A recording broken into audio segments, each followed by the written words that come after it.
Ready అయిపోయాను. Evening time 6:15 అవుతుంది. బయలుదేరడానికి ready అయ్యాము, కానీ బయలుదేరుతామో లేదో తెలీదు.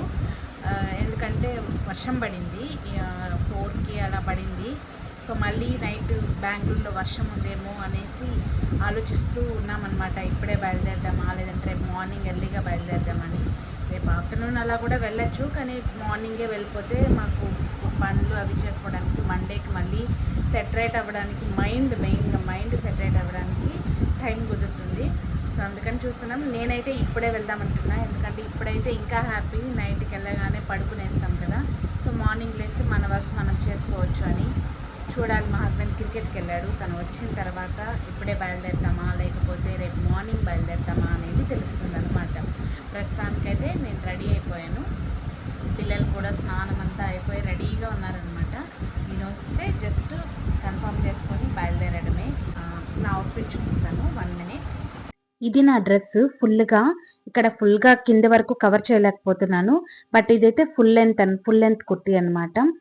సేమ్ కలర్ ప్యాంట్ కూడా ఉంటుంది, చాలా కంఫర్ట్గా ఉంటుంది, క్లాత్ మెత్తగా ఉంటుంది. ఈ డ్రెస్ నేను 6 months అయిపోయింది తీసుకున్న, బర్త్డే టైంలో తీసుకున్నాను. రఫ్గా ఒక 1 or 2 times కూడా వేసిందని ఇప్పటి వరకు. నాకు చాలా ఇష్టమైన డ్రెస్ అనమాట. ఇట్లా అప్పుడప్పుడు ఫంక్షన్స్కి వేద్దాము అలా అని పెట్టుకుంటాను. అండ్ ఇది నా ఫేవరెట్ ప్లేస్. నేను ఎక్కువ ఇక్కడే కూర్చొని ఉంటాను. మీతో ఏదో మాట్లాడదామని స్టార్ట్ చేశాను, కెమెరా మా వాడు వచ్చాడు. ఏమి అంటుంటే కంప్లైంట్ చేస్తున్నాడు నా పైన, నేను ఫోన్ ఇవ్వట్లేదంట. అదే చెప్తున్నాను మీకు కూడా. నేను అలా మీకు చెప్పడానికి తిరిగానో లేదో ఇలా ఫోన్ లాక్కొని వెళ్ళిపోయాడు. ఇప్పుడున్న పిల్లలు చాలా ఫాస్ట్. మనం కళ్ళు తెరిచేలోపు వాళ్ళు చేయాలనుకున్న పని మనం ఇట్లే చేసి వెళ్ళిపోతారనమాట. మా వాడు కూడా అంతే. సో ఇక్కడైతే నేను చెప్పినట్టుగా మరుసటి రోజు మార్నింగ్ అయితే స్టార్ట్ అయ్యాము. చెప్పాను కదా, ఆ రోజు ఈవినింగ్ మా హస్బెండ్ వచ్చాక ఇంకా డిస్కషన్స్ అయ్యి సరే వద్దులే, నైట్ టైంలో రిస్క్ ఎందుకు, ఎర్లీ మార్నింగ్ స్టార్ట్ అయితే సరిపోతుంది కదా అని అక్కడికి ఎర్లీ మార్నింగ్ 5-5:30 అనుకుంటే ఇలా 6 అయింది అనమాట. బట్ 6కే స్టార్ట్ అయిపోయాంలేండి. అప్పటికే బాగా తెల్లారిపోయింది, ఆంధ్ర సైడ్ కదా.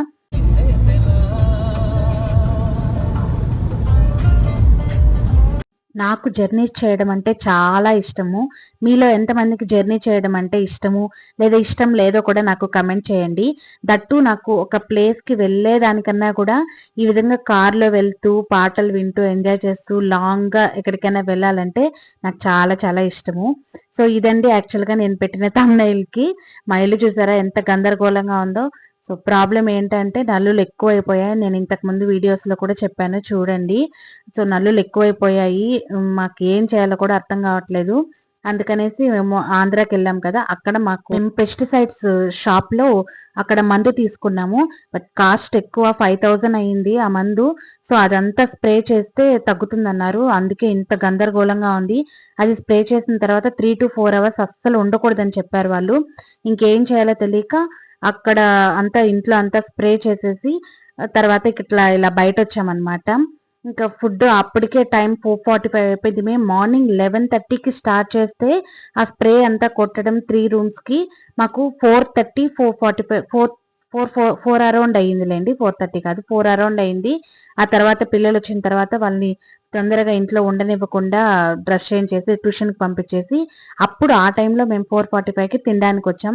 ఇంకా తినడానికి ఎక్కడైనా ఏం దొరుకుతుంది, ఏమి దొరకకుండా తిరుగుతూ ఒక షాప్లో ఉంటే అక్కడ ఏదో చిన్న అవుట్డోర్ ఇదిలాగా ఉంది, డాబా టైప్లో అరేంజ్ చేస్తున్నారు. సో అక్కడ బిర్యానీ తిన్నాము. ఇంకా ఆ తర్వాత పిల్లల్ని ట్యూషన్ నుంచి పిక్ చేసుకొని ఇక్కడ మాకు దగ్గరలోనే ప్లే ఏరియా ఒకటి ఉంటుంది చిన్నది, ఫన్ ఫ్యాక్టరీ అని. సో దానికి తీసుకొచ్చాము. ఇంకా వాళ్ళని ఏం చేపిస్తాం, అంతవరకు ఇంట్లో ఉండలేం, బయట ఎక్కడికి వెళ్ళలేం కాబట్టి సో ఇలా బయట తీసుకొని వచ్చాము. వీళ్ళు ఫుల్ హ్యాపీగా ఎంజాయ్ చేస్తున్నారు. అప్పుడప్పుడు ఇలాంటి ఫిజికల్ ఎక్సర్సైజెస్ చాలా ఇంపార్టెంట్ పిల్లలకి. అక్కడ దూకడము ఎగరడము ఒకటి కాదులేండి, అన్నీ చేస్తున్నారు. మంచిదే ఒక రకంగా చెప్పాలంటే. తగిలించుకుంటారని ఎక్కడ ఒక చిన్న భయం ఉన్నా కానీ వాళ్ళకి ఇది చాలా అవసరము. ఈ 3-4 hours ఇక్కడ తిరుగుతూ హ్యాపీగా బాగానే తిరిగాము, ఎంజాయ్ చేసాంలేండి. ఆ తర్వాత ఇంటికి వచ్చాక నాకు కనిపించే చుక్కలు మామూలుగా కనిపించలేదు.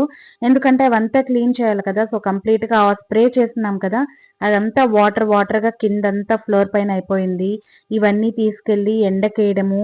అక్కడికి మా పనమ్మాయి ఉంది, తనంతా కిందంతా ఊడ్చేసి తుడిచి అవన్నీ చేసింది. నేను ఇంకా మొత్తము వాష్ చేయడము, ఎండకేయడము ఇవే 2 డేస్ పట్టింది నాకు అన్ని ట్రిప్పులుగా వేసి ఇచ్చేయడానికి. ఆ అమ్మాయి కూడా లేకపోయింటే ఖచ్చితంగా నేను ఈ పనంతా చేసి హాస్పిటల్‌లో జాయిన్ అయ్యేదాన్ని. అంత వర్క్ అయింది. క్లీనింగ్ అంతా నేనేమి రికార్డ్ చేయలేదు. అసలు అంత టైం ఎక్కడుంది? ట్రైపాడ్ ఆన్ చేసుకొని దాన్ని పెట్టి షూట్ చేసుకుంటూ క్లీనింగ్ చేసేంత టైము లేదు, అంత ఓపిక లేదు, అస్సలు పేషెన్స్ లేదు. మీరు నమ్ముతారో నమ్మరో నేను ఆ స్ప్రే అంతా కొట్టి నడుముకి లేయలేక పడుకుండిపోయాను. నాకు నైట్ అయితే అసలు నడుముకి, కాళ్ళు నొప్పులకి నిద్ర కూడా పట్టలేదు. అంత వర్క్ అయింది. నేను మా హస్బెండ్ మేమిద్దరమే కొట్టాము. పాపం తనకు కూడా చాలా కష్టమై ఉంటుంది. But it's okay. ఇంకా స్ప్రే వాళ్ళని కూడా పిలిచి కొట్టించుకోండొచ్చు. కానీ వాళ్ళు ఇల్లంతా కొట్టి మొత్తం క్లీన్ చేయాలంటారు. మాకు ఇల్లంతా లేవు. ఓన్లీ సోఫాస్‌లో బెడ్స్ పైన వీటిపైనే ఉంటున్నాయి. ఇంకా వీటికి మొత్తం ఇల్లంతా ఖాళీ చేసి కొట్టి మేమెక్కడుండాలి? తర్వాత మొత్తం క్లీన్ చేసుకోవాలంటే చాలా పెద్ద పని అది.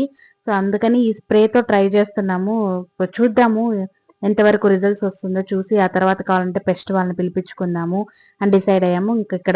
అక్కడ ఎగరడం అంతా అయిపోయి ఫైనల్లీ డామినోస్‌కొచ్చాము. అప్పటికే టైము 7:30, 8 అరౌండ్ అయిపోతుంది. ఇక్కడ ఏదైనా తినేసి వెళ్ళిపోతే ఇంకా ఇంటికెళ్ళి వంట చేసి మళ్ళీ ఇవన్నీ ఎవరు చేస్తారు అని డామినోస్‌కొచ్చి తినేసాము. వీళ్ళకి డామినోస్ అంటే పేరు చెప్పగానే హ్యాపీగా ఫీల్ అయిపోతారు. అదేంటో మా పిల్లలు చీజ్ పిజ్జా ఒక్కటే తింటారు. వేరే ఇంకేది తినరు. ఎన్ని వెరైటీస్ ఉన్నా కానీ డామినోస్‌లో. సో, ఈ వీడియో మీకు నచ్చినట్లయితే ప్లీజ్ లైక్ చేయండి, కమెంట్ చేయండి, సబ్స్క్రైబ్ చేయడం మర్చిపోకండి.